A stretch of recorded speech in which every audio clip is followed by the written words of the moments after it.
नमस्ते दोस्तों। आज मैं आपको एक ऐसी कहानी सुनाने जा रहा हूँ जो बताती है कि कैसे एक राजा का फैसला उसकी पूरी जिंदगी बदल देता है। ये कहानी हमें सिखाती है कि किसी भी काम को करने से पहले उसके पीछे की वजह को समझना कितना जरूरी है, क्योंकि कई बार जो हमें सही लगता है वह असल में गलत होता है और उसका अंजाम बहुत बुरा हो सकता है। अगर आप हमारे चैनल पर पहली बार आए हैं तो चैनल को सब्सक्राइब कर लीजिए और वीडियो अच्छी लगे तो लाइक और कमेंट करना बिल्कुल मत भूलिएगा। आपकी राय हमारे लिए बहुत जरूरी है। अब कहानी शुरू करते हैं। बात राजा सूरज सिंह की है। एक दिन की बात है। राजा को अपने सपने में दिख रहा था कि उनका पूरा राज्य सूखा पड़ा है। न खेतों में फसलें हैं, न खाने को अन्न, बस चारों तरफ सूखी जमीन पड़ी है। गांव के लोग बेचारे भूख से बेहाल होकर उनके सामने खड़े हैं। उनकी आंखों में डर और लाचारी साफ दिख रही थी। ये सब देखकर राजा ने पूछा, ये क्या हुआ? हमारी इतनी अच्छी जमीन को किसने खत्म कर दिया? एक किसान ने हाथ जोड़कर कहा, महाराज, ऐसा लगता है कि आसमान ने बरसना ही छोड़ दिया है। हमारे राज्य में कई सालों से बारिश नहीं हुई। यह सुनकर राजा सूरज सिंह को जैसे गहरा सदमा लगा। उनके माथे पर चिंता की लकीरें और भी गहरी हो गईं। तभी एक और किसान ने कहा, महाराज, धरती ने भी अन्न देना बंद कर दिया है। हमारा पूरा परिवार भूखा है। अब तो सांस लेना भी भारी हो गया है। राजा उनकी यह हालत देखकर अंदर तक हिल गए। तभी एक सिपाही भागा भागा आया और कहने लगा, महाराज, महल का अनाज का भंडार भी लगभग खत्म हो चुका है। ऐसा लगता है कि पूरे राज्य में आई भूखमरी की लपटें अब महल तक भी पहुंच गई है। यह सुनकर राजा सूरज सिंह पूरी तरह से घबरा गए। उनके पैरों तले से जमीन खिसक गई। तभी उनके कानों में एक प्यारी सी जानी पहचानी आवाज आई, उठिए जी, क्या हुआ? उठिए ना। राजा सूरज सिंह एकदम से हड़बड़ाकर उठ बैठे। उनका पूरा शरीर पसीने से भीगा हुआ था। चेहरा डर से बिल्कुल पीला पड़ा था। उन्होंने अपनी पत्नी रूप सुंदरी से कहा, इसका मतलब मैं सपना देख रहा था? रानी ने पूछा, क्या आप कोई भयानक सपना देख रहे थे? राजा ने कहा, हाँ रानी, मैंने एक बहुत ही डरावना सपना देखा कि हमारे राज्य में सालों से बारिश नहीं हो रही और धरती ने अन्न देना बंद कर दिया है। रानी बोली, महाराज, आपका सपना तो सच में बहुत ही डरावना था। थोड़ी देर बाद राजा सूरज सिंह अपने दरबार में पहुंचे और सभी मंत्रियों को बुलाकर बोले, दरबारियों, आज रात मैंने एक बहुत ही डरावना सपना देखा। मैंने देखा कि हमारा पूरा राज्य सूखे और भूखमरी की चपेट में आ गया है। ये सुनकर एक दरबारी ने कहा, महाराज, ये कोई मामूली सपना नहीं बल्कि एक राजा का सपना है। इसका कोई न कोई खास तौर पर मतलब जरूर होगा। आपको इस सपने का मतलब किसी ज्ञानी साधु से पूछना चाहिए। बाकी दरबारियों ने भी इस बात पर अपनी रजामंदी दी। तभी मंत्री ने कहा, महाराज, मैं एक साधु को जानता हूं। अगर आप कहें तो मैं उन्हें महल में बुला लाऊं? राजा ने कहा, नहीं नहीं, साधु संत दुनिया की माया से दूर रहते हैं। हम उन्हें महल में बुलाकर उनका अपमान नहीं करेंगे। हम खुद उनकी कुटिया में जाकर उनसे रास्ता पूछेंगे। और फिर राजा सूरज सिंह मंत्री के साथ जंगल में उस साधु की कुटिया में पहुंचे। राजा को आया हुआ देखकर साधु ने कहा, बहुत समय बाद कोई राजा किसी साधु की कुटिया में आया है, जरूर कोई खास बात होगी। राजा ने कहा, साधु महाराज, मैंने एक सपना देखा है जो मुझे बहुत परेशान कर रहा है। कृपा करके मुझे उसका मतलब बताइए। इतना कहकर राजा ने अपना पूरा सपना साधु को विस्तार से बता दिया। सपने के बारे में जानकर साधु महाराज ने कहा, महाराज, जब कोई राजा अपनी प्रजा की तकलीफ से आंखें मूंद लेता है तब ऐसे ही सपने राजाओं को एक चेतावनी देने के लिए आते हैं। आपने जो सपना देखा है वह यही बताता है कि आपकी प्रजा का अन्न यानी कि किसानों की मेहनत किसी के द्वारा चुपचाप लूटी जा रही है। राजा ने कहा, ओह, तो फिर उस आदमी का नाम बताइए साधु महाराज। कौन है वह आदमी जो मेरी प्रजा को लूट रहा है? साधु ने कहा, महाराज, ऐसा वही कर सकता है जो दिल से चोर हो, जो दूसरों की मेहनत से कमाए हुए धन को अपनी होशियारी से चुराता है। महाराज, अब आपकी आंखें खोलने और कान तेज करने का समय आ गया है। आपको अपनी न्याय की व्यवस्था को और मजबूत करना होगा। राजा ने कहा, साधु महाराज, मैं आपकी बात समझ गया। आपका बहुत बहुत धन्यवाद। और फिर राजा साधु को प्रणाम करके अपने महल लौट आए। अगले दिन राजा सूरज सिंह ने राज दरबार में ऐलान किया, सभी दरबारियों, मैं यह घोषणा करता हूं कि पूरे राज्य में यह ऐलान करवा दिया जाए कि यदि आज के बाद कोई भी आदमी चोरी करते हुए पकड़ा गया तो उसे 50 कोड़े मारने की सजा दी जाएगी। यह सुनकर मंत्री भैरव बोला, महाराज, 50 कोड़े की सजा के बाद तो एक साधारण चोर अपनी जान ही दे देगा। ये तो बहुत ही सख्त सजा है। राजा ने कहा, नहीं मंत्री जी, सख्त सजा ही अच्छी है। यही वह डर है जो राज्य को चोरों से आजाद करवाएगा। साधु महाराज ने मुझसे कहा था कि न्याय की व्यवस्था को मजबूत करना बहुत जरूरी है। अब चाहे चोर कोई व्यापारी हो या कोई जमींदार या फिर कोई दूसरा आदमी, जो भी चोरी करेगा उसे यही सजा दी जाएगी। और साथ ही यह भी ऐलान कर दो कि मैं खुद हर महीने अपने सिपाहियों के साथ राज्य में घूमूंगा। राजा की इस सख्त और इंसाफ वाली घोषणा से पूरे केशव नगर में हलचल मच गई। 50 कोड़े की सजा का नाम सुनते ही चोरों के दिल डर से कांप उठे। राज्य में एक नई न्याय व्यवस्था की शुरुआत हो चुकी थी। एक दिन राजा सूरज सिंह अपने मंत्री भैरव सिंह के साथ राज्य में घूमने निकले। दोपहर की धूप में बाजार में खूब चहल पहल थी। तभी एक रोटी की दुकान के सामने लोगों की भीड़ दिखी। राजा ने कहा, मंत्री जी, वह सामने इतनी भीड़ क्यों लगी है? लगता है कोई झगड़ा हो गया है। राजा अपने मंत्री के साथ उस भीड़ के पास पहुंचे। उन्होंने देखा कि गांव के कुछ लोग एक आदमी को पीट रहे थे। राजा ने कहा, रुक जाओ तुम सब, इस आदमी को क्यों मार रहे हो? राजा को देखकर सब लोग सहम गए। तभी एक आदमी आगे बढ़कर आया और कहने लगा, महाराज, मैं बाजार में रोटियां बेचता हूं और यह जो आदमी है इसका नाम मोहन है। यह पिछले कुछ दिनों से मेरी दुकान से रोटियां चुराकर भाग रहा है। आज तो इसने हद ही कर दी महाराज। आज यह 4 रोटियां चुराकर भाग रहा था और मैंने इसे पकड़ लिया।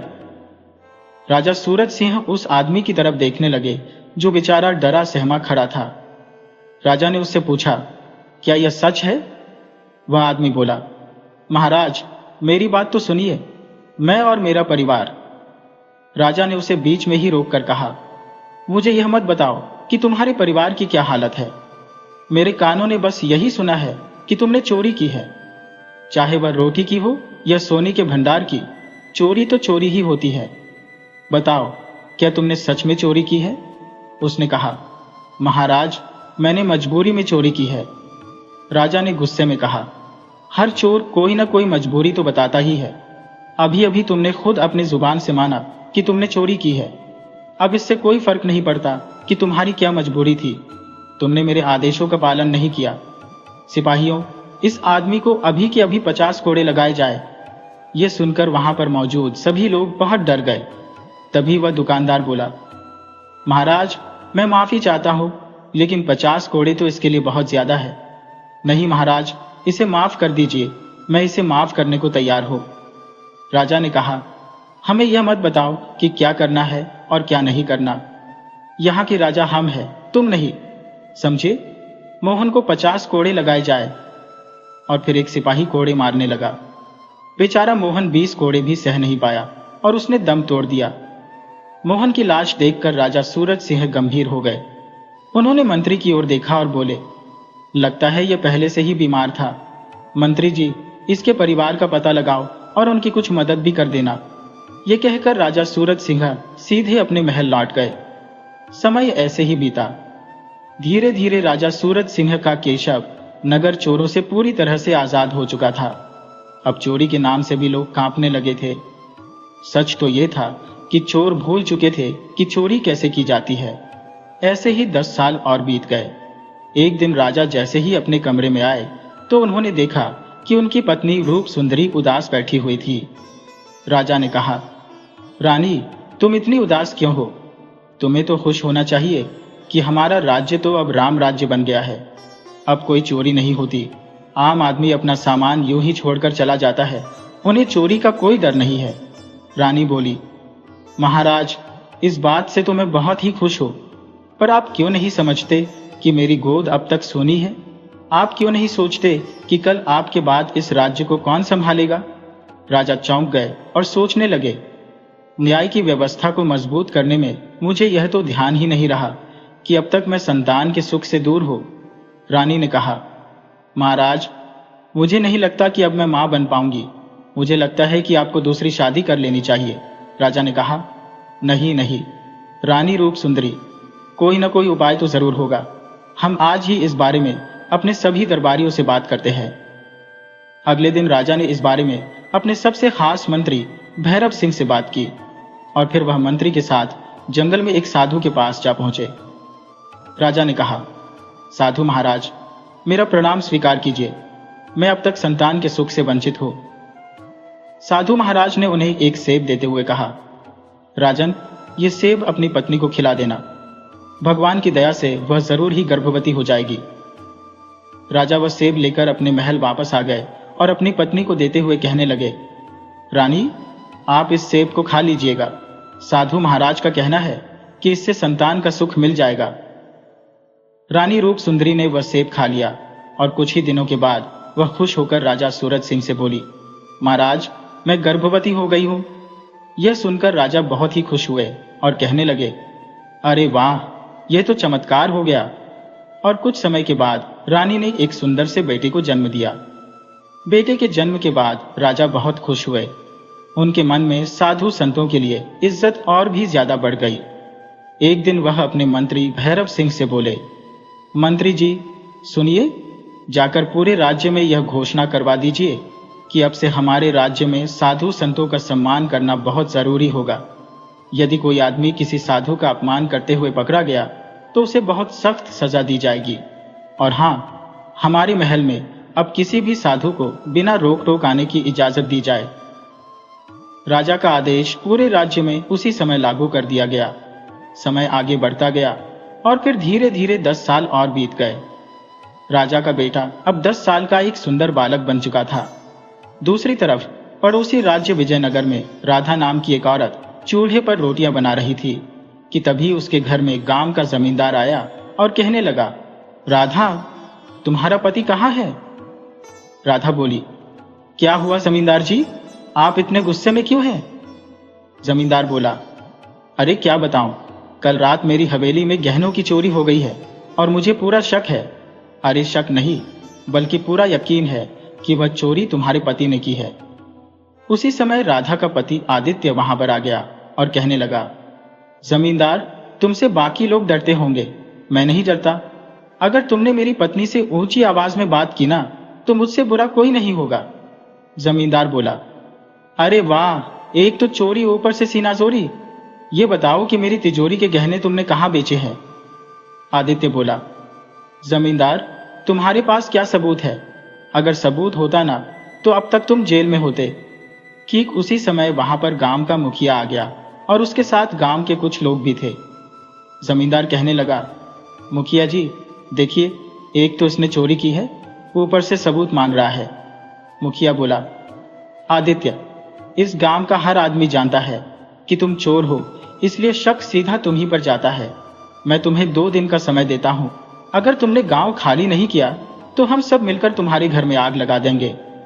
मुखिया, जमींदार और गांव वाले वहां से चले गए। परेशान होकर राधा अपने पति से कहने लगी, बस यही दिन देखना बाकी रह गया था। कितनी बार तुमसे कहा है कि कोई मेहनत का काम करो, चोरी मत करो।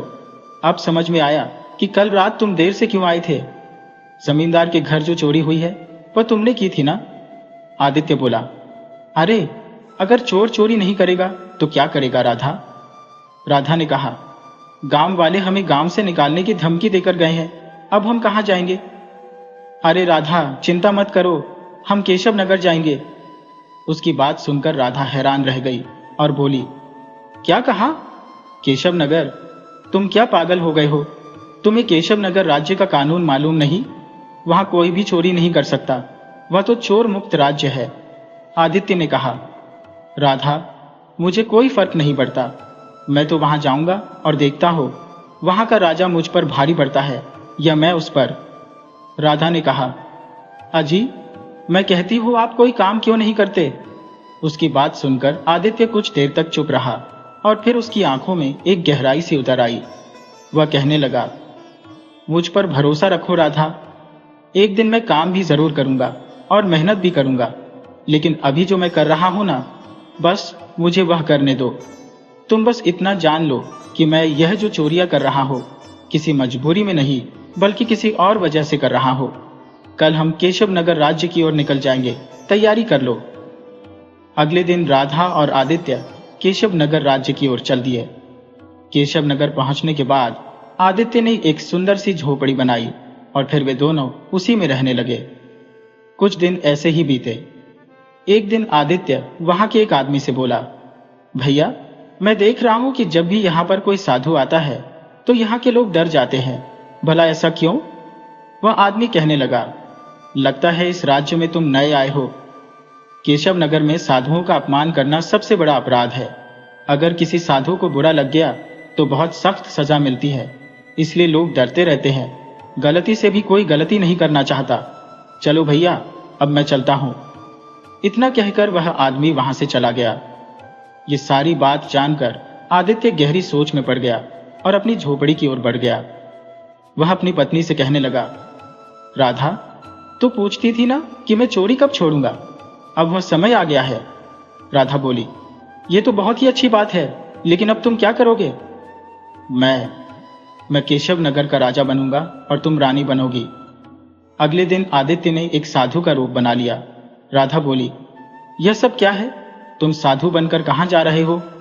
आदित्य बोला, कहीं पर चोरी करने नहीं जा रहा, तुम बस सवाल पूछना बंद करो, समय आने पर मैं तुम्हें सब बता दूंगा।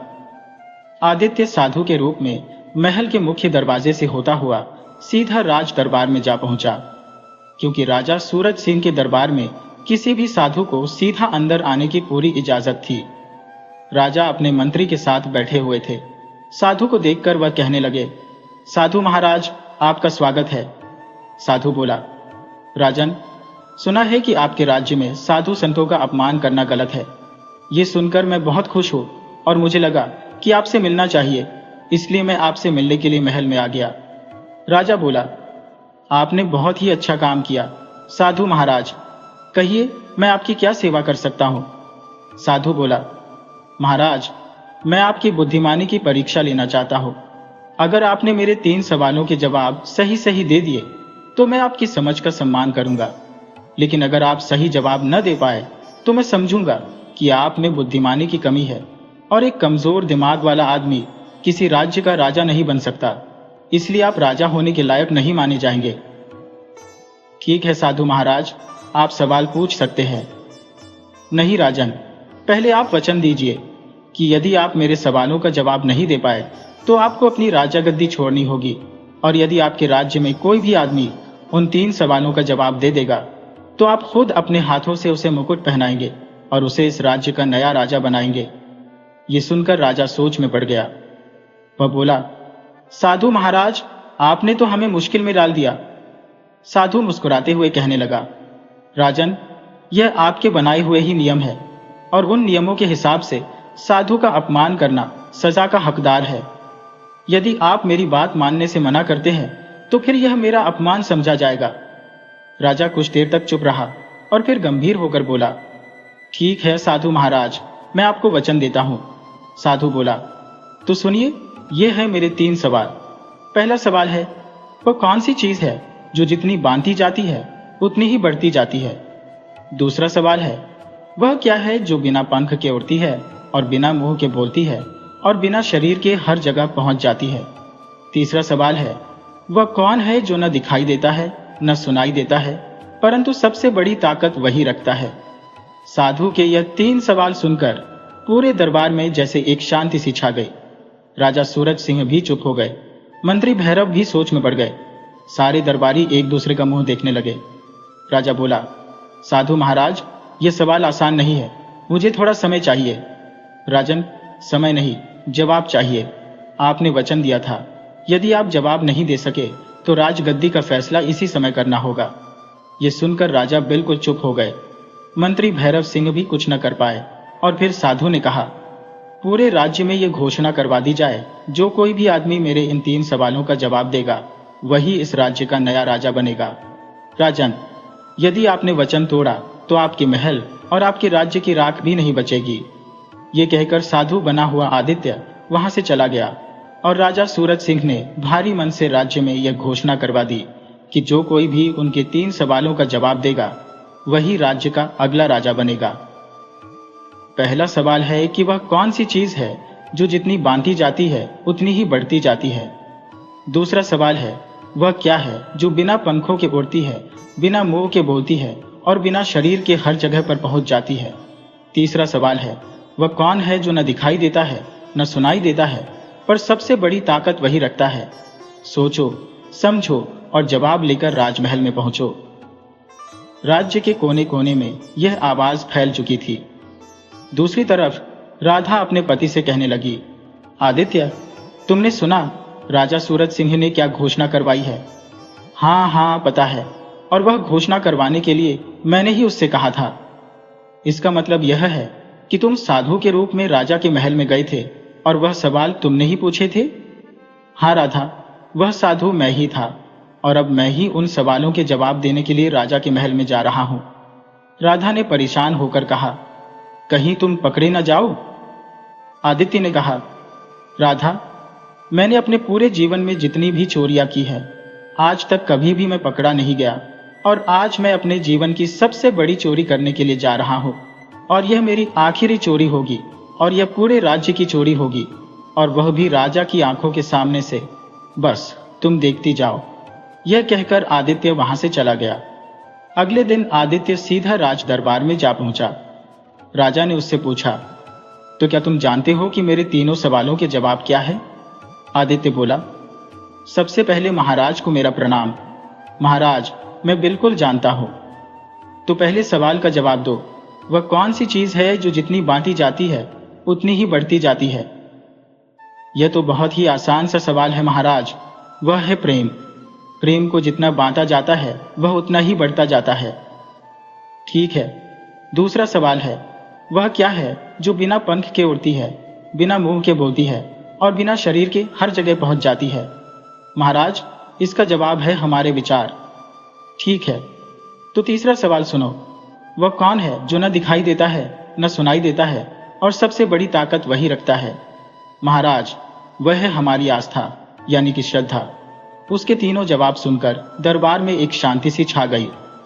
आदित्य उसी समय बिना रुके वहां से लौट गया और कुछ ही देर के बाद वह साधु के रूप में दोबारा से दरबार में आया और बोला, राजन, क्या तुम्हें मेरे सवालों का जवाब देने के लिए कोई मिला या नहीं?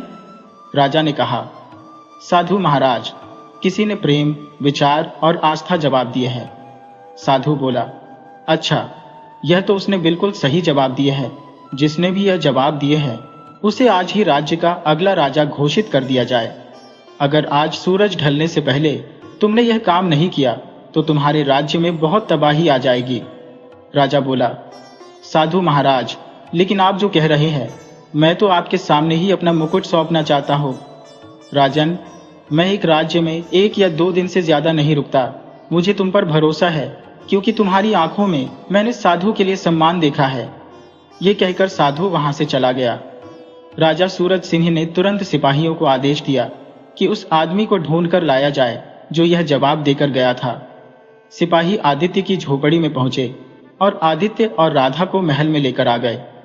और फिर राजा ने दरबार में सबके सामने कहा कि आज से आदित्य केशव नगर का नया महाराजा होगा। आदित्य को मुकुट पहनाया गया और सिंहासन पर बैठने के लिए कहा गया। इसके बाद महल में नगाड़े बजे। शाही कपड़ों में आदित्य सिंहासन पर बैठ गया और उसने अपना पहला आदेश दिया, सिपाहियों, सूरज सिंह और उसके परिवार को बंदी बनाकर जेल में डाल दिया जाए। यह तुम क्या कह रहे हो आदित्य? आदित्य बोला, तुम नहीं, आप। अब से मैं केशव नगर का नया महाराजा हूं। मेरा आदेश मानना इस राज्य के हर सिपाही और प्रजा का कर्तव्य है। सूरज सिंह, उनकी रानी और उनके बेटे को सिपाहियों के द्वारा जेल में डाल दिया गया। जेल में रानी अपने पति से कहने लगी, महाराज, आपने बहुत बड़ी गलती कर दी। राज्य किसी साधु के वचन से नहीं चलता। और फिर इसके बाद सूरज सिंह अपने परिवार को लेकर मंत्री भैरव सिंह के द्वारा बताए हुए एक गुप्त रास्ते से बाहर निकल गए। समय बीतता गया। आदित्य अब राजा था, लेकिन सूरज सिंह का परिवार एक झोपड़ी में जीवन बिताने के लिए मजबूर था। भूख और अपमान उनकी पहचान बन गई थी। राजा की हालत अब भिखारियों जैसी हो गई थी। एक दिन राजा सूरज सिंह का बेटा अपने पिता से बोला, पिताजी, मुझे भूख लगी है, मुझे रोटी खानी है। चिंता मत करो मेरे बेटे, मैं तुम्हें अच्छा खाना लाकर खिलाऊंगा। इतना कहकर राजा सूरज सिंह अपने ही राज्य में भिखारी की तरह घूमने लगे। कुछ ही देर में उनकी नजर एक रोटी की दुकान पर पड़ी, जहां पर गरम गरम रोटियां बन रही थी। उनकी आंखों में आंसू आ गए। वह सोचने लगे, मेरा बेटा रोटी मांग रहा था और मेरे पास रोटी खरीदने के लिए पैसे भी नहीं है। क्यों ना मैं एक बार अपने ही बनाए हुए कानून को तोड़ दूं। अगर मेरे बेटे को रोटी नहीं मिली तो वह मर जाएगा। हाँ, मैं इसे चुरा लेता हूं, बस एक बार, और फिर कभी चोरी नहीं करूंगा और इस राज्य को भी छोड़ दूंगा। किसी दूसरे राज्य में जाकर मेहनत मजदूरी कर लूंगा, लेकिन अभी तो मेरे बेटे को रोटी खिलाना बहुत ही जरूरी है। और फिर राजा सूरज सिंह ने 2 रोटियां चुराई और वहां से भागने लगे। तभी दुकानदार ने उन्हें देख लिया और वह चिल्लाया, चोर चोर, पकड़ो इसको। राजा सूरज सिंह डर गए। दुकानदार बोला, तुझे चोरी करने की क्या जरूरत थी? एक बार मुझसे कह देता तो मैं तुझे रोटी ऐसे ही दे देता। तभी वहां पर एक सिपाही आ पहुंचा और कहने लगा, इसे राज दरबार चलना होगा। दुकानदार बोला, ये तुम क्या कह रहे हो भाई? राज दरबार में तो इसे 100 कोड़े मारे जाएंगे, यह सह नहीं पाएगा, मर जाएगा। सिपाही बोला, महाराज का आदेश है, मानना तो पड़ेगा ही। और अगर मेरी शिकायत भी दरबार में पहुंच गई कि मैंने सब कुछ जानते हुए भी यह बात छुपाई है, तो मेरी भी खाल खींच ली जाएगी और तुम भी चलोगे गवाही देने के लिए, समझे? कुछ ही देर में सिपाही, दुकानदार और राजा सूरज सिंह दरबार में खड़े थे। सिंहासन पर बैठा हुआ आदित्य बोला, कौन है यह? महाराज, इसने चोरी की है। इस दुकानदार की दुकान से इसने रोटियां चुराई है। दुकानदार बोला, महाराज, इसने 2 रोटियां ही चुराई थी, लेकिन मैं नहीं चाहता कि इसे सजा मिले। आदित्य बोला, तुम क्यों नहीं चाहते कि इसे सजा मिले? महाराज, अब आप खुद ही बताइए। कोई धन चुराए तो समझ में आता है, पर रोटी तो वही चुराता है जिसकी भूख या उसके परिवार की भूख चरम सीमा पर पहुंच गई हो सकता है कि इसका कोई अपना भूख से तड़प रहा हो। आदित्य ने राजा सूरज सिंह की ओर गंभीर निगाहों से देखा और पूछा, क्या यह सही कह रहा है? सूरज सिंह बोला, हाँ महाराज, मेरा बेटा 2 दिनों से भूखा है, मैं उसी के लिए चोरी कर रहा था। इतना सुनते ही आदित्य अपने सिंहासन से उठ खड़ा हुआ और कहने लगा, यही बात 20 साल पहले मेरे पिता भी तुमसे कहना चाहते थे, सूरज सिंह। ये सुनकर दरबार में शांति सी छा गई। आदित्य बोला, उनकी पत्नी मेरी माँ 2 दिनों से भूखी थी, बीमार थी, लेकिन तुमने क्या किया? उनकी बात सुने बिना ही तुमने उन्हें 50 कोड़े लगाने का आदेश दे दिया। मेरे पिता पहले से ही बीमार थे, वह 50 कोड़े की मार को सह नहीं सके और इस दुनिया से चले गए। जब मेरी माँ को यह खबर मिली तो वह भी यह सदमा झेल नहीं सकी और उसने भी मेरा साथ छोड़ दिया। तुमने रोटी चुराने के अपराध में मेरे पिता को मार डाला। हाँ, यह सच है कि मेरे पिता कुछ दिनों से रोटियां चुरा रहे थे, क्योंकि वे काम नहीं कर सकते थे और तुम्हारे राज्य में भी उन्हें कोई काम देने को तैयार नहीं था। उस दिन वह 4 रोटियां इसलिए चुरा रहे थे ताकि वह मुझे खिला सके, क्योंकि मैं 4 दिनों से भूखा था, जैसे कि आज तुम्हारा बेटा 2 दिनों से भूखा है। यह सुनकर सूरज सिंह का चेहरा पीला पड़ गया। दरबार के सारे दरबारी उन्हीं की ओर देखने लगे। आदित्य बाकी दरबारियों की तरफ देखते हुए कहने लगा, यह तुम्हारा सूरज सिंह महाराज है, जो आज भिखारी बनकर उसी इल्जाम में अपने दरबार में उसी आदमी के सामने खड़ा है जिसके पिता को इसने रोटी चुराने के इल्जाम में मार डाला था। तभी रानी रूप सुंदरी अपने बेटे को लेकर दरबार में आ पहुंची। उन्हें खबर मिल गई थी कि उनके पति को चोरी के इल्जाम में पकड़कर दरबार में पेश किया गया है। आदित्य बोला, बताओ सूरज सिंह, तुम्हें क्या सजा दी जाए? तुमने 50 कोड़े का नियम बनाया था, मैंने 100 कोड़े का नियम बनाया है। राजा सूरज सिंह अब फूट फूट कर रोते हुए कहने लगे, महाराज, मैंने तो बस साधु बाबा के आदेश का पालन किया था। उन्होंने कहा था कि मैं अपनी प्रजा में न्याय नहीं कर रहा। सूरज सिंह, उनके कहने का मतलब यह नहीं था कि तुम रोटी चुराते हुए किसी भूखे को 50 कोड़े मरवाओ। उनका मतलब तो यह था, अपने महल पर ध्यान दो, जैसा कि मैंने दिया है। इन थोड़े दिनों में तुम्हारे महल में रहकर मैंने यह पता लगवा लिया है कि तुम्हारे ही महल का मंत्री हर्षवर्धन पिछले कई सालों से जमींदार के साथ मिलकर किसानों की जमीन हड़प रहा है। किसानों की जमीन मतलब उनकी मेहनत से उगाया हुआ अन्न। साधु कहना चाहते थे कि तुम उस नाइंसाफी को देखो ना, कि किसी ऐसे कानून को बना दो जिससे एक गरीब आदमी को कुछ कहने का अधिकार ही न मिले। उस दिन के बाद से मैं सच में एक चोर बन गया। वह साधु जिसने तुमसे सवाल पूछे थे, वो साधु मैं ही था। हाँ, मैंने साधु का रूप बनाकर तुमसे तुम्हारा राज्य छीन लिया।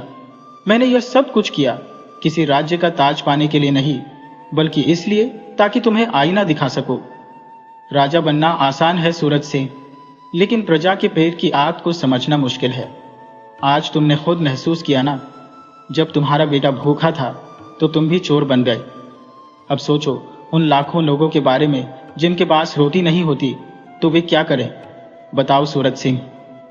सूरज सिंह रोते हुए कहने लगे, मैंने गलत किया था। मैंने कभी प्रजा की भूख को महसूस नहीं किया। आदित्य बोला, राजा सूरज सिंह, अब यह राज्य तुम्हारा है। मैं तुम्हें यह राज्य भीख में लौटाता हूं। मैंने तुम्हें माफ किया सूरज सिंह, वरना अगर मैं चाहता तो तुम्हें उसी दिन मरवा देता जिस दिन तुमने यह मुकुट मेरे सिर पर रखा था। लेकिन मेरा मकसद बदला लेना नहीं, बल्कि यह दिखाना था कि चोरी की सजा नहीं, बल्कि चोरी के कारण की सजा होनी चाहिए। सारा दरबार तालियों से गूंज उठा। हर आंख नम थी, हर दिल आदित्य के साहस और सच्चाई के सामने झुक गया। राजा सूरज सिंह ने उसी दिन मंत्री हर्षवर्धन को किसानों की जमीन हड़पने के इल्जाम में बंदी बना लिया और आदित्य अपने वादे के साथ राज्य छोड़ गए। दूसरे राज्य में जाकर वह एक छोटे से किसान के रूप में मेहनत करके अपना जीवन बिताने लगे। कुछ दिन के बाद आदित्य अपनी पत्नी से कहने लगा, राधा, अब मेरा बदला पूरा हो गया है। अब मैं मन लगाकर मेहनत करूंगा, चोरी नहीं करूंगा। मैंने तुमसे यह वादा किया था और अब मैं वह वादा पूरा करूंगा। राधा कहने लगी, मुझे तुम पर गर्व है आदित्य। तुम जैसे चोर ने राजा को उसकी सही राह दिखाई। उस दिन के बाद से राजा सूरज सिंह ने कभी किसी भूखे को सजा नहीं दी, बल्कि उसके घर खाना पहुंचाया। इस कहानी से हमें यह सीखने को मिलता है कि हमें हमेशा लोगों के कर्मों को समझने से पहले उनके पीछे की वजह को भी समझना चाहिए। एक अच्छा राजा वही होता है जो अपने लोगों की मुश्किलों को अपनी मुश्किल समझे। दोस्तों, मुझे पूरी उम्मीद है कि आपको यह कहानी पसंद आई होगी। तो वीडियो को लाइक कीजिए और साथ ही अपने अच्छे कमेंट करना बिल्कुल मत भूलिएगा। सब्सक्राइब भी कर लीजिएगा। मिलते हैं अगली कहानी में।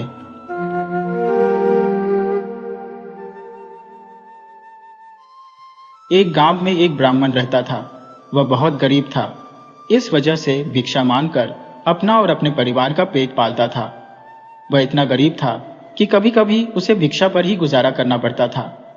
कभी कभी जब भिक्षा ज्यादा नहीं मिलती थी तो ब्राह्मण और उसके परिवार को आधे पेट भूखा ही सोना पड़ता था। उसके दिन बड़ी कठिनाई से गुजरने लगे। ब्राह्मण को लगने लगा था कि भिक्षा अब कम मिल रही है, जिससे उसके परिवार का गुजारा नहीं हो सकता। इसलिए उसने सोचा कि मुझे राजा के पास जाना चाहिए, क्योंकि जो इस देश का राजा था वह बहुत दयालु था। वह ब्राह्मणों की बड़ी मदद करता था। जो भी उसके पास मदद के लिए जाता था उसकी वह बहुत मदद करता था। ब्राह्मण ने यह विचार कर लिया कि वह राज दरबार में जाएगा और राजा से कुछ मदद लेकर आएगा। अब यह ब्राह्मण अगले दिन राज दरबार जाने के लिए सुबह जल्दी उठा और नहाया धोया, पूजा पाठ करी और चल दिया राज दरबार की तरफ। जैसे ही वह गांव से नगर की तरफ जा रहा था, चलते चलते उसे एक जंगल मिला। जंगल से जब ब्राह्मण गुजर रहा था तो उसे एक पेड़ के पास एक सांप दिखाई दिया। सांप को देखकर ब्राह्मण थोड़ा घबराया, परंतु सांप ब्राह्मण को प्रणाम करके बोला कि ब्राह्मण महाराज, आज सुबह सुबह कहाँ जाने के लिए निकले हो? जब ब्राह्मण ने सांप को बोलते हुए देखा तो उसे थोड़ी हिम्मत बंधी कि उसे डर से गाने लगा। तब ब्राह्मण ने अपनी समस्या सांप को बताई कि मैं बहुत गरीब हूं और राजा से सहायता लेने के लिए जा रहा हूं। तो सांप ने कहा, मुझे पता है आपकी समस्या क्या है। यह समस्या लेकर आप राजा के पास जा रहे हो। तुम्हारे घर में इस समय बहुत गरीबी छाई हुई है, इसलिए राजा से मदद लेने जा रहे हो। ब्राह्मण ने कहा, आप तो सर्प देवता सब जानते हो? सर्प ने कहा कि हाँ ब्राह्मण, मैं एक जादुई सांप हूं और भविष्यवाणी कर सकता हूं, क्योंकि मुझे आने वाले समय का ज्ञान है कि आगे क्या होने वाला है। ब्राह्मण ने कहा कि जय हो सर्प देवता, महाराज, आप कैसी भविष्यवाणी करते हैं? सर्प ने कहा कि हे ब्राह्मण देवता, महाराज, मैं तुम्हें एक भविष्यवाणी सुनाता हूं।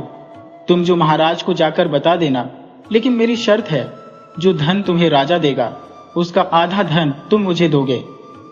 ब्राह्मण ने सर्प देवता की शर्त मान ली। राजा सांप ने कहा कि राजा से कहना कि इस साल बहुत बड़ा, बहुत भारी अकाल पड़ेगा। प्रजा को बचाने के लिए जो भी उपाय करना है कर लेना। ब्राह्मण ने सर्प को धन्यवाद दिया और चल दिया राज दरबार की तरफ। जब वह ब्राह्मण राज दरबार में पहुंचा तो अगले दिन जब राज दरबार लगा तो ब्राह्मण को बड़े आदर सत्कार के साथ राजा ने आसन दिया और उसकी बहुत ही सेवा की। तब राजा ने ब्राह्मण से कहा कि हे ब्राह्मण देवता, आप क्या भविष्यवाणी बताना चाहते हो? ब्राह्मण ने कहा कि महाराज, राज दरबार में बुलाकर आपने मुझे बहुत ही मान सम्मान दिया है, क्योंकि मैं बहुत गरीब हूं। मेरे परिवार का गुजारा बड़ी मुश्किल से चलता है, इसीलिए मुझे एक भविष्यवाणी का आभास हुआ है और वही मैं आपको बताने आया हूं। क्योंकि अगर राजा को भविष्यवाणी पता होगी तो वह संकट से अपनी प्रजा को उबार लेगा। तब वह कहने लगा कि महाराज, मैंने भविष्यवाणी सुनी है कि कुछ दिनों बाद हमारे राज्य में बहुत बड़ा अकाल पड़ेगा, जिससे जनता त्राही त्राही कर उठेगी। इसलिए आप यदि चाहो तो पहले से ही अकाल से बचने का इंतजाम कर सकते हो। राजा ब्राह्मण से बहुत प्रसन्न हुए और ब्राह्मण को बहुत सा धन देकर विदा किया। वापस लौटते हुए ब्राह्मण तब उसी जंगल से निकलने लगा तो सोचने लगा, यदि सांप को मैंने धन दिया तो धन तो जल्दी समाप्त हो जाएगा।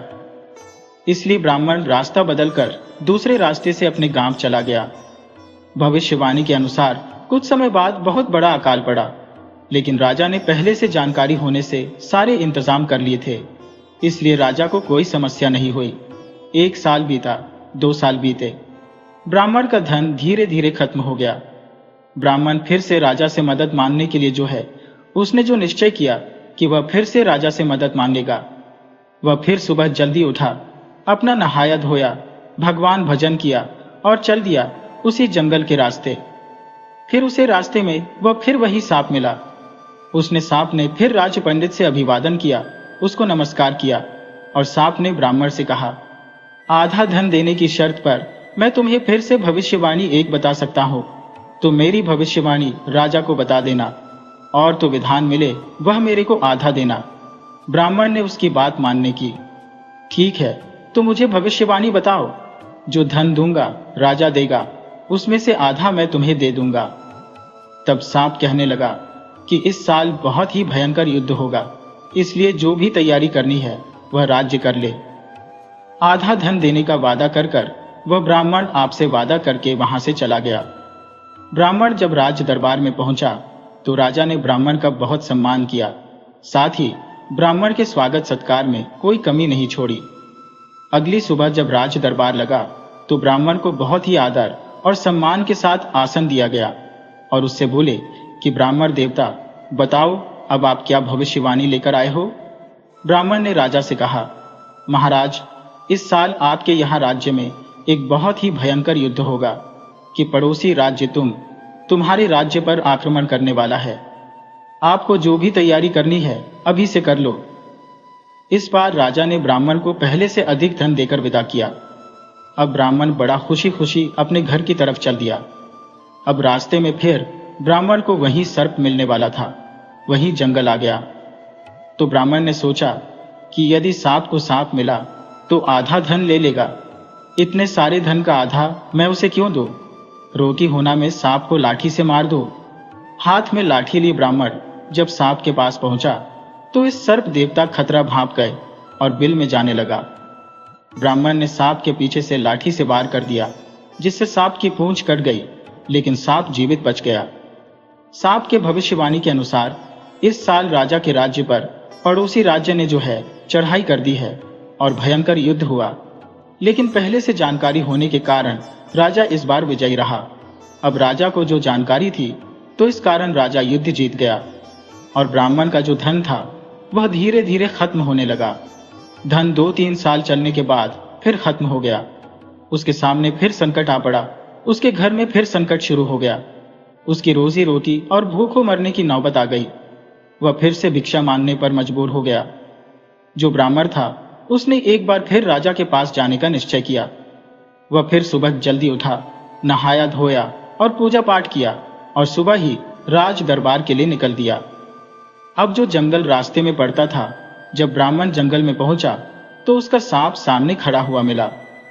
ब्राह्मण सांप से नजरें छुपाकर जाने लगा तो सर्प देवता ने कहा कि ब्राह्मण देवता महाराज, इस बार मिलकर नहीं जाओगे? ब्राह्मण कुछ न बोल सका और नजरें नीची करके खड़ा रहा। सर्प देवता ने कहा कि ब्राह्मण देवता, इस बार मैं तुम्हें एक भविष्यवाणी बताता हूं। राजा से कहना, इस बार राज्य में धर्म की स्थापना होगी, सब अच्छे कर्म होंगे, राजा और प्रजा सुख शांति से रहेंगे। ध्यान रखना, जो भी धन तुम्हें मिले उसका आधा मुझे जरूर देना। ब्राह्मण ने फिर आधा धन देने का वचन दिया और राज दरबार की तरफ चल दिया। चलते चलते ब्राह्मण राजा के दरबार में पहुंच गया। राज दरबार में पहुंचने पर ब्राह्मण का बहुत ही ज्यादा स्वागत किया गया। राजा ने पिछली 2 भविष्यवाणियों का वादा करने के लिए ब्राह्मण को बहुत धन्यवाद दिया और आने के समय के बारे में भी पूछा कि आने वाला समय कैसा है, उसके चेहरे में भी आप भविष्यवाणी कीजिए। सुबह जब दरबार लगा तो ब्राह्मण को फिर राजा ने आसन दिया और उसका बहुत आदर सत्कार किया। तो और राजा से, जो राजा ने ब्राह्मण से उसकी भविष्यवाणी करने के लिए बोला। तब ब्राह्मण ने कहा कि राजा साहब, इस साल प्रजा सुख और चैन की जिंदगी बिताएगी, सब लोग अच्छा सुख सोचेंगे, अच्छा काम करेंगे। राजा ने ब्राह्मण को बहुत सारा धन देकर विदा किया। गांव वापस लौटते हुए ब्राह्मण ने सोचा, जब राजा ने थोड़ा धन दिया तो वह भी 1 साल में समाप्त हो गया, जब ज्यादा धन दिया तो वह भी 2-3 साल में समाप्त हो गया।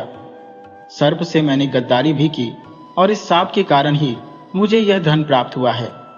अब जो ब्राह्मण अपने मन में ही जो ग्लानि महसूस कर रहा था, वह इस बार तो सांप से गद्दारी करने के कारण अपने आप की उसे शर्मिंदगी महसूस हो रही थी। उसने कहा कि राजा ने अब की बार मुझे जो धन दिया है, मैं सांप के पास पहुंचकर उसका हिसाब कर दूंगा। सांप के पास पहुंचकर उसके पिछले 2 बार का धन भी उसे दे दूंगा। सारा धन तो सांप के पास रख दूंगा, सांप से 3 बार का धन लेने के लिए कह दूंगा। जब ब्राह्मण सर्प देवता के पास पहुंचे तो सर्प देवता से कहने लगे कि हे सर्प देवता, आप अपना 3 बार का हिस्सा ले लीजिए। इस पर सर्प देवता बाहर आए और ब्राह्मण से कहने लगे, ब्राह्मण देवता, जब महाराज के यहाँ अकाल पड़ा था तो तुम रास्ता बदलकर निकल गए। जब युद्ध हुआ तो तुमने मेरी पूंछ काट दी, जिससे मेरी बिरादरी में बहुत मजाक उड़ाया गया। और अब जब राज्य में धर्म की स्थापना हो गई है, मैंने भविष्यवाणी की थी कि लोग अच्छे काम करेंगे, तुम अधर्म के रास्ते। यह हम जंगली जानवरों को धन की क्या जरूरत है? ये सारा धन तुम ले जाओ, खुशी से जीवन बिताओ और किसी के साथ कभी धोखा मत करो। सांप को धन्यवाद देकर ब्राह्मण अपने गांव गया और उसने फिर प्रण कर लिया कि वह कभी भी किसी के साथ धोखा नहीं करेगा। लालच इंसान को भटका देती है, कभी भी लालच में धोखाधड़ी नहीं करनी चाहिए, क्योंकि जो ब्राह्मण था वह दिल का बड़ा भोला भाला था, लेकिन गरीबी उसके पास इतनी थी, इतनी गरीबी उसने देखी थी कि वह भूखा मरता था। आधे पेट खाकर अपनी भूख तो शांत हो जाती थी, लेकिन अपने बच्चों को भूखा देखकर वह विरक जाता था। इसलिए उसके मन में भी थोड़ा लालच आ गया, लेकिन धर्म की स्थापना ने उसकी बुद्धि खोल दी। जब धर्म पास होगा तो हम कोई भी गलत कार्य करने से पहले 10 बार सोचेंगे। इसलिए दोस्तों, कभी भी अपने धर्म का साथ नहीं छोड़ना चाहिए, क्योंकि जब भी हम कोई गलत कार्य करते हैं तो हमारे अंदर से आवाज जरूर आती है कि वह गलत है, लेकिन हम लोग अपने उस लालच में इतने अंधे हो जाते हैं कि हम उसको नहीं सुनते हैं।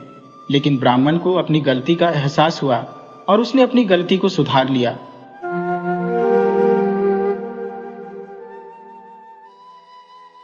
एक नगर में एक राजा और रानी रहते थे।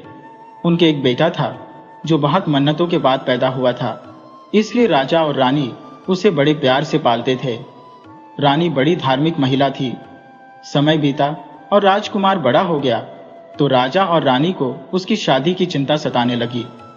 उन्होंने धूमधाम से राजकुमार का विवाह कर दिया और उनका समय आनंद से कटने लगा। पर कहते हैं ना, जो इस संसार में आया है उसे एक दिन जाना ही है। कुछ समय बाद राजा बीमार रहने लगे और परलोक सिधार गए। उनके कुछ ही दिनों बाद रानी भी चल बसी। अब राजकुमार अकेला ही राजा बन गया। इसके बाद रानी ने एक सुंदर बेटी को जन्म दिया। लड़की बेहद खूबसूरत थी, पर कहते हैं ना, जीवन और मरण तो भगवान के हाथ में है, इस पर किसी का जोर नहीं चलता। बच्चे को जन्म देते ही रानी भी स्वर्ग सिधार गई। अब राजा बेचारा अकेला रह गया। उसने लड़की की देखभाल करना शुरू किया। 2-4 दिन तो बीत गए, पर वह राजकाज संभाले या लड़की की देखभाल करे। तब राजा के मंत्रीगणों ने राजा को समझाया कि महाराज, आप दूसरा विवाह कर लें, जिससे आपकी बेटी भी पल जाएगी। आपकी बेटी तो वैसे ही इतनी अभागी है। बेचारी के जन्म लेते ही उसकी मां स्वर्ग सिधार गई, इसलिए उस बेचारी का नाम उन्होंने दयावती रख दिया। अब राजा ने उनकी सलाह मानी और राजा को सबकी सलाह अच्छी लगी। रिश्तेदारों, घर परिवार सबने राजा को दूसरी शादी करने की ही सलाह दी। अब राजा ने दूसरी शादी कर ली और दूसरी रानी घर में आ गई। दूसरी रानी के घर आने से उसे पहली वाली जो दयावती थी वह बिल्कुल पसंद नहीं थी। वह उससे बहुत चिढ़ती थी। जब दयावती बहुत छोटी थी, उसे भूख लगती तो वह रोती रहती, पर उस पर कोई ध्यान नहीं देती थी। जब राजा आता तो उसके सामने वह दयावती को बहुत प्यार दिखाती, ताकि राजा समझे कि वह मेरी बेटी की परवरिश ठीक से कर रही है। जब दयावती 1 साल की हुई तो उसके बाद उस घर में एक और बेटी का जन्म हुआ। उसके आने से पूरे नगर में मिठाई बटी, नाच गाना हुआ और उस लड़की का नाम सुखवती रख दिया, क्योंकि सबने कहा कि उसके आने से घर में खुशी का माहौल हो गया। तो अब राजा की 2 बेटियां हो गईं। दोनों में 1 साल का अंतर था। धीरे धीरे लड़कियां थोड़ी बड़ी हो गई। जो रानी थी वह अपनी बेटी को बहुत प्यार करती थी। जो दयावती बहुत होनहार थी, पूजा पाठ करती थी, जहां भी होता पूजा पाठ में चली जाती, जिससे उसे बहुत मार पड़ती और उसे ताने सुनने पड़ते थे, लेकिन वह उठकर पूजा करती। रानी को इस बात से बहुत जलन होती थी कि यह तो बहुत पूजा पाठ करती है, क्योंकि दयावती जो थी वह अपनी बेटी से ज्यादा सुंदर थी।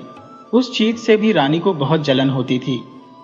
अब रानी की अपनी बेटी तो विद्यालय में पढ़ने जाती थी, पर जो दयावती थी उसको वह नहीं जाने देती थी। जब राजा ने कहा कि इसको विद्यालय में पढ़ने जाने दो, तो रानी ने कहा कि मेरी तबीयत खराब रहती है, यह तो बड़ी है, थोड़ा हाथ बंटाएगी तो मेरा भी काम हो जाएगा। और राजा के जाने के बाद ही वह उससे घर का सारा काम करवाती, उसे तरह तरह से दंड देती थी, मतलब उसको हर तरह से वह दुखी रखती थी। अब धीरे धीरे दोनों कन्याएं बड़ी होने लगी और विवाह योग्य हो गई। राजा भी जान चुका था कि जो रानी है वह दयावती को बिल्कुल पसंद नहीं करती, उसके साथ सौतेला व्यवहार करती है। रानी ने कहा कि दयावती की शादी कर दो, जिससे कि हम इससे छुटकारा पा लें। राजा ने कहा कि ठीक है, ये मेरी बेटी है, मैं शादी तो करूंगा, लेकिन उचित वर देखकर ही तो शादी करूंगा, कोई अच्छा लड़का मुझे मिलने दो। इस पर रानी अड़ गई और कहने लगी कि दयावती के नसीब में सुख नहीं होना चाहिए। यह सोचकर, क्योंकि वह तो उससे बहुत जलती थी, तो इसलिए उसने राजा से जिद कर ली कि या तो इस लड़की का विवाह किसी गरीब घर में करो, नहीं तो मैं जहर खाकर अपनी जान दे दूंगी। अब राजा एक रानी को खो चुका था, वह दूसरी रानी को खोना नहीं चाहता था, इसलिए वह बहुत डर गया और उसने जो दयावती थी उसका विवाह एक भिखमंगे के साथ कर दिया और उसके साथ विदा होकर दयावती अपने ससुराल आ गई। और जो उसकी अपनी बेटी सुखवती थी वह भी विवाह योग्य थी। तब रानी ने राजा से कहा कि उसकी शादी नगर के सबसे ऊंचे खानदान में होनी चाहिए। अब राजा ने जो इस नगर का सबसे अमीर और बड़ा व्यापारी था उसमें सुखवती की शादी कर दी। दोनों बहनें एक ही नगर में रहती थी, एक नगर के सबसे अमीर खानदान में और एक बेचारी भिखामंगे के घर में, जिसके घर में 2 वक्त का खाना भी नहीं था। जो सुखवती का घर वाला तो जो व्यापारी था, उसके घर में तो हर तरह की मौज थी, और जो दयावती का पति भिखारी था और वह हाथ पैर से भी लाचार था, ऊपर से शराब पीता था, जिसकी वजह से वह बीमार रहता था। अब देखते ही देखते दयावती के दुखों के दिन शुरू हो गए। लोग उसे दुखवती के नाम से पुकारने लगे कि बेचारी ने जन्म लिया है, तब से ही दुख देख रही है। वह दूसरे के घरों में बर्तन मांजती, क्योंकि उसका एक बेटा भी हो गया था तो उसका पालन पोषण करती। उसका पति जो चल बसा था, अब बेचारी घर में 2 ही माँ बेटे रह गए। एक दिन सुखवती ने सोचा कि देखो तो सही मेरी बहन का क्या हाल है, क्योंकि तो उसका नाम दयावती हो गया था। शादी से पहले सब लोग उसे दयावती कहते थे, लेकिन शादी के बाद तो उस पर दुखों का अंबार लग गया। अब वह उसके घर आई और कहने लगी, तूने सोचा क्यों न अपने घर का काम करें, एक नौकरानी मिल जाएगी। वह कहने लगी, तेरी हालत देखी नहीं जाती, इसीलिए मैं तेरे घर पर एक काम करती हूँ। तू मेरे घर काम करने के बदले में मुझे खाना दूंगी, जो तू और तेरा बेटा खा लेना। इस पर वह कहने लगी, वह बहुत भोली भाली थी। बहन के घर में झाड़ू पोछा करके जो मैं कुछ लाती हूँ उसे हम दोनों माँ बेटे खा लेते हैं, उसी से हमारा गुजारा चल रहा है। अब ऐसी बात है तो मैं अपनी बहन के घर भी काम कर दिया करूंगी, तू है तो मेरी बहन। अब दुखवती अगले दिन से सुखवती के घर जाने लगी। अब उसके घर सारा काम करती थी, लेकिन जो सुखवती थी वह सारा जो रात का बासी भोजन होता उसे दुखवती को दे देती थी। लेकिन दुखवती बेचारी कुछ नहीं बोलती और चुपचाप लेकर आ जाती और अपने बच्चे को खिला देती थी। ऐसे ही दिन बीत रहे थे और दिवाली का त्योहार आ गया।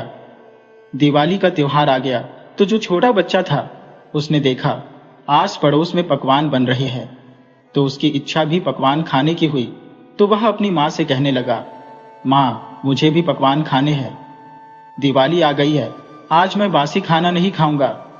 तो उसकी माँ कहने लगी, बेटा मैं कहाँ से तेरे लिए बनाऊं, हम तो बेचारे किस्मत के मारे हैं, जैसे भगवान की इच्छा होगी बेटा कभी पकवान खाने लायक बनाऊंगा तो तुझे मैं जरूर पकवान बनाकर खिलाऊंगा। उस पर बेटा माँ से कहने लगा, माँ तुम मौसी के घर जाना और उनसे कहना कि या तो बने पकवान मेरे बेटे के लिए छोड़ दे, ताकि मैं घर जाकर अपने बेटे के लिए पकवान बना सकूं। उसकी बातों को सुनकर वह अपनी बहन के घर गई।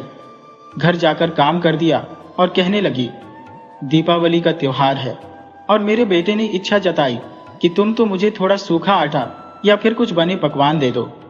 इतना ही कहना था कि जो सुखवती थी उसने तो झाड़ू उठाई और दुखवती की पिटाई करनी शुरू कर दी और उसे मारते मारते घर के बाहर तक ले आई।